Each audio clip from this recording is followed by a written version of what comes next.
జనసంఘ్ ఏర్పాటు చేసి నెహ్రూ మరియు గాంధీ చేసినటువంటి దేశ ద్రోహం పైన మనకు వివరణగా తీసుకురావడం తెలిసిందే.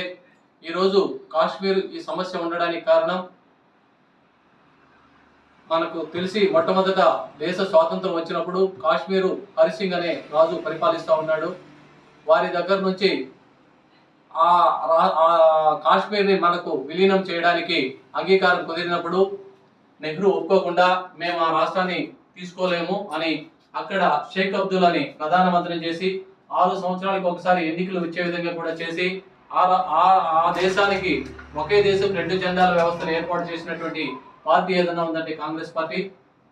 దానికి వ్యతిరేకంగా పోరాటం చేస్తూ ఆ రోజు ఉన్నటువంటి ఉమ్మడి కాంగ్రెస్ సభ్యుడిగా ఉన్నప్పటికీ కూడా వారిని వ్యతిరేకించి కాంగ్రెస్ నుంచి బయట వచ్చి 1951లో జనసంఘ్ అనే పార్టీని ఏర్పాటు చేసి మొట్టమొదటగా ఆ రోజుల్లోనే సుమారు 13-14 మంది ఎంపీలను గెలిపించుకున్నటువంటి నాయకుడు డాక్టర్ శ్యామ్ ప్రసాద్ ముఖర్జీ మరియు దీన్ దయాళ్ ఉపాధ్యాయ. వారు ఆ రోజు తీసుకున్నటువంటి ఏదైతే నిర్ణయం ఉందో ఆ రోజు దేశంలోనే జనాభా కేవలం 32 కోట్ల మంది ఉండే దేశం విభజన కాబడింది పాకిస్తాను భారతదేశం.